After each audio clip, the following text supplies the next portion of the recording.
आजकाल ना JEEच्या परीक्षांमध्ये रूट काढायचं खूप काम पडते, स्पेशली मॅथ्समध्ये आणि फिजिक्समध्ये, कुठे कुठे केमिस्ट्रीत पण, स्पेशली क्वाड्रॅटिक इक्वेशन्सचे जर प्रॉब्लेम असतील तर.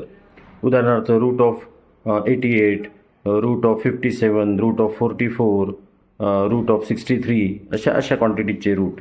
तर हे तुम्हाला क्विकली कसे काढायचे हे मी शिकवतो आहे. पहा, एक फॉर्म्युला तुम्ही लक्षात ठेवायचा आहे.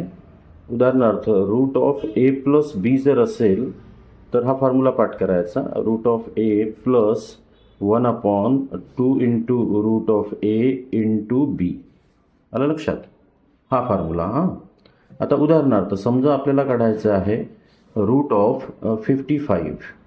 तर रूट ऑफ 55 जर काढायचं असेल तर 55 कोणत्या अशा दोन संख्यांची ॲडिशन आहे की ज्याच्यात एकाचा एक्झॅक्टली रूट निघतो.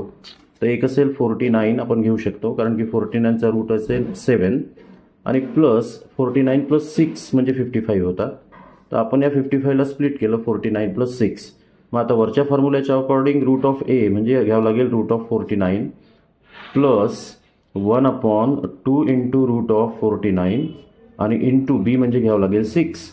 आता root of 49 is nothing but the 7 plus हा 6/2 म्हणजे झाला 3, राईट, आणि डिव्हायडेड बाय 49चा रूट म्हणजे असेल 7.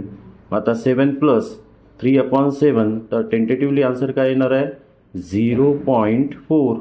तो देअरफोर आन्सर झालं 7.4. क्विक पहा करून.